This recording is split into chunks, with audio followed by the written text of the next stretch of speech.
Court of the Dead, Mourners Call is a strategy game for 2 to 4 players that is set in the amazingly rich world of Court of the Dead, which is a battle for souls between heaven and hell. The storyline and theme of the game came from Sideshow Collectibles and their original IP, The Court of the Dead, and they had the idea that they wanted a game that would explore and introduce new fans to this world.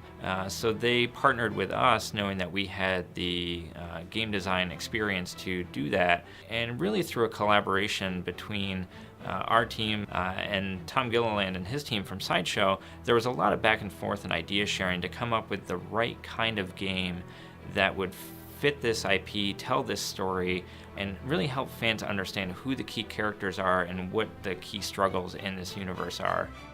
I'm really excited about Court of the Dead, Mourners Call, because I think it melds a whole lot of really fun and interesting mechanics in a way that's probably never been done before. I've been playing the game for going on 8-9 months now, and I can honestly say that I still love playing the game. And I think that there are a lot of fans out there, both of Court of the Dead and also just of hobby games in general, that are going to find a lot to love about this game.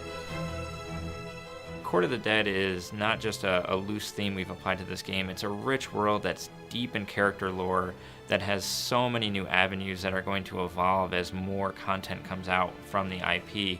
And we've gotten a chance to really dig into that and tell that story in this game. So I think the players will really feel a part of that experience. They'll feel some of the pressures of this storyline. They'll feel the need to work together sometimes, and they'll feel the desire to act selfishly at other times in order to win the game. You have some very familiar mechanics in this game. You've got some dice rolling, you've got some area control, and you've got some card drafting. There's a little bit of co-op necessary in this game, but it is definitely not a co-op game. You are in it to win it for yourself. The other thing you're going to see in this game that you don't see in as many games is just outstanding art, outstanding 3D pieces. When you work with a partner like Sideshow who has this art available, who has the 3D team, we felt it was necessary to make a game that reflected their qualities. I like bringing things to life because you can hold it, you feel it, touch it. It's a thing that you can have as a display piece or just to collect on your mantle. Working with Sideshow, they're known for their museum quality work. Being able to bring that into a miniatures board game was the very, very top priority for me as the sculptor, to bring that quality that they show at every convention. We wanted to bring that into the miniatures market. In this game, you're going to be getting 48 miniatures that are your regular movers around the board, plus 2 oversized miniatures for the base level of the game. These are Sideshow quality sculpts approved by Sideshow, working with their sculptors.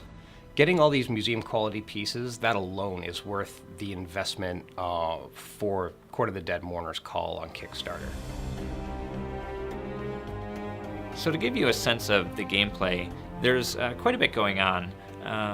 Each game is played over several phases, and within each phase, players have a chance to activate the different characters within the world. So you're activating the key Court of the Dead characters through action cards, which are selected through a card draft.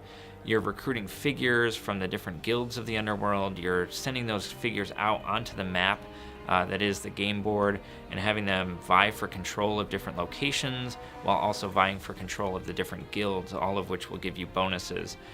The real core of the story and the gameplay here, though, is that you're trying to manage the politics of the Underworld in order to really stand out and get Death's favor so you can be a member of his Court of the Dead.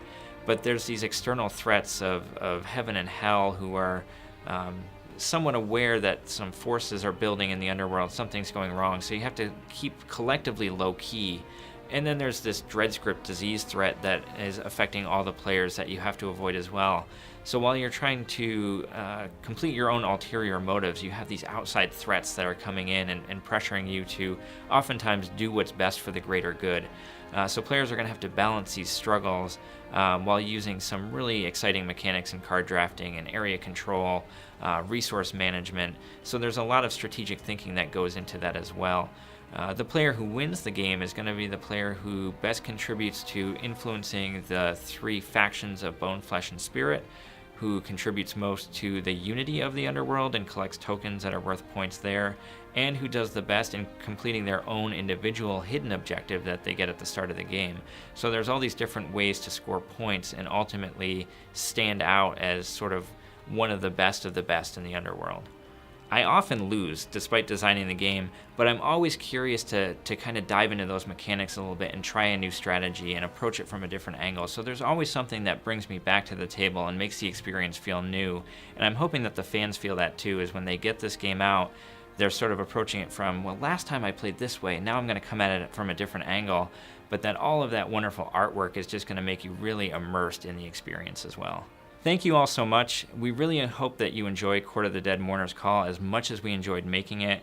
We hope it hits your table often and that you're as excited as we are to share this with all your friends.